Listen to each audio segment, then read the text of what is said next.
Hi guys, welcome back. In this lecture, I'm going to talk about third order polynomials with complex roots. Okay, so this is the general formula for a cubic function.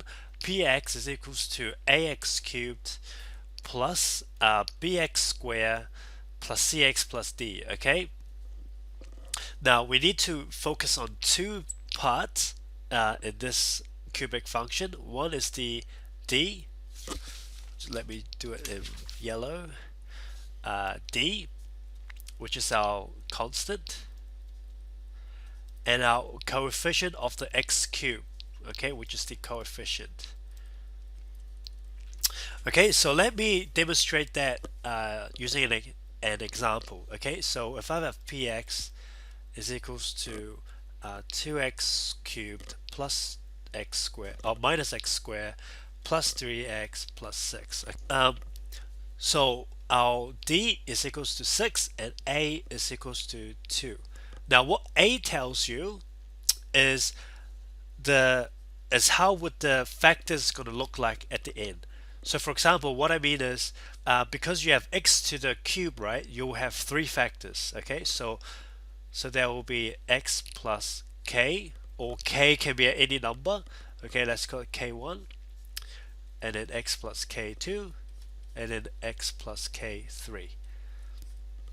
Now, because a is 2, so somewhere along these factors, I must have a 2 here, right?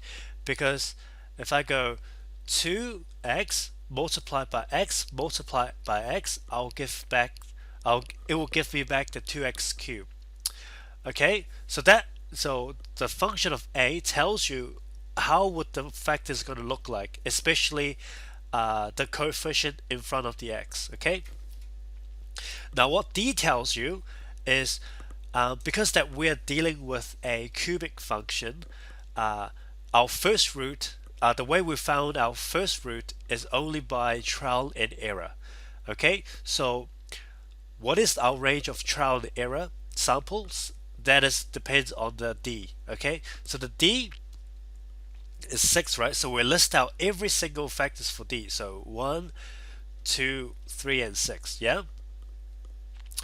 So let's call these factors potential factors. Okay, potential factors. Potential factors. Now, since we know our potential factors, we need to put in our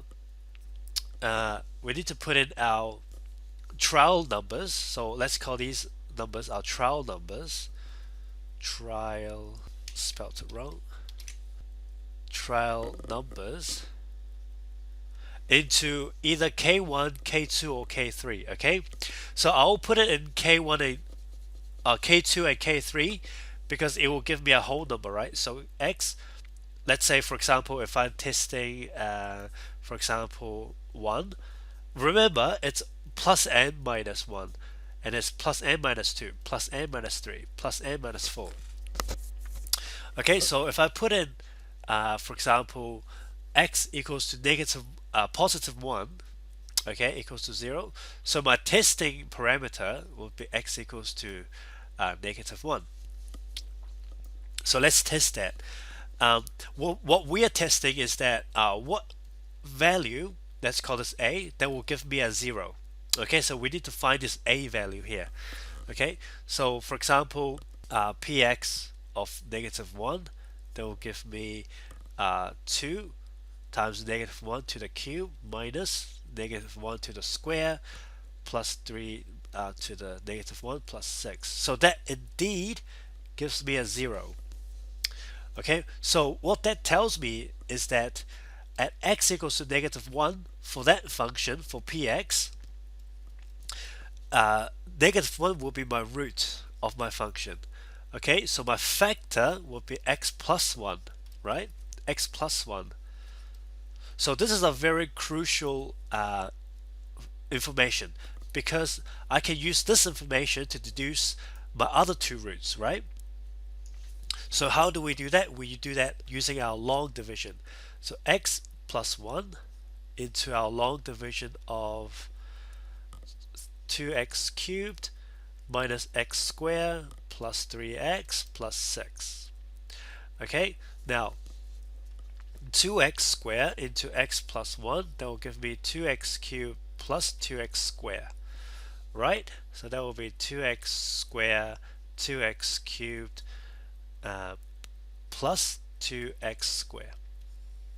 So again, guys, very important. This is everything negative on the inside.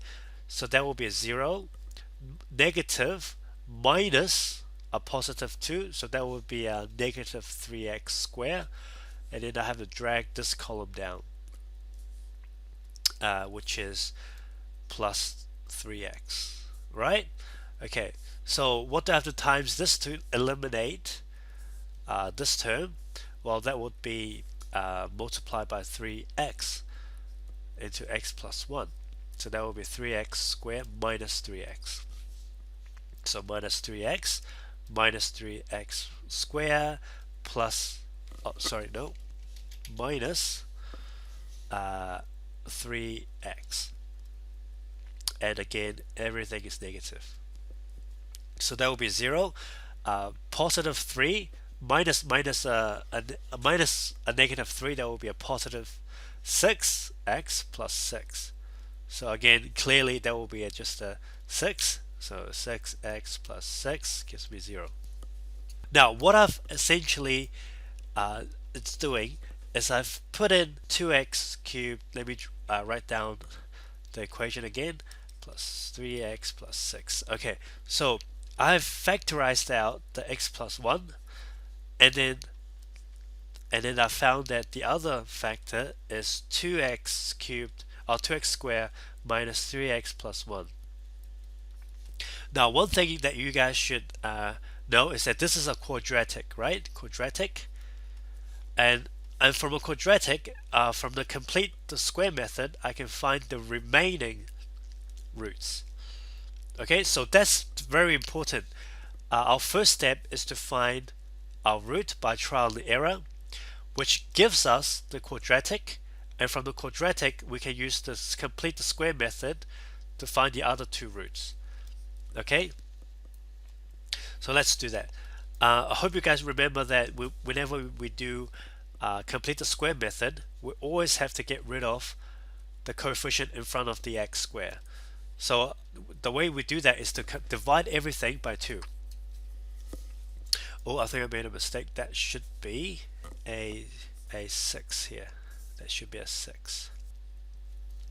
Okay, so let's get started. So we have, I'll write it down again. So 2x squared minus 3x plus 6. So that converts to x squared minus 3 over 2x plus 3. Okay, so when we complete the square for this part, that would be x minus 3 over 4 square plus 3 minus 9 over 16 gives me 0. Okay, so that would give us, or that will simplify to x minus 3 over 4 is equals to negative 39 over 16. So therefore x1 is equals to 3 over 4 plus or minus 39 over 16i. Okay, so what is our factors? So our factor is x plus 1, and then there will be x minus 3 over 4 minus 39 over 16i, and then x minus 3 over 4 plus 39 over 16i, like that. Okay, so these are my factors. These are my first factor. This is my first factor. My second factor. Okay, and my last factor, which is this part here. Okay, so I hope you guys have a clear image of how you solve a cubic function. Okay, again, I just want to recap something, is that the first part that you have to do is that you need to know what is the factors for d. Okay, and from the factors of D, you can deduce which value will give you uh, px gives you 0. We need to find that value.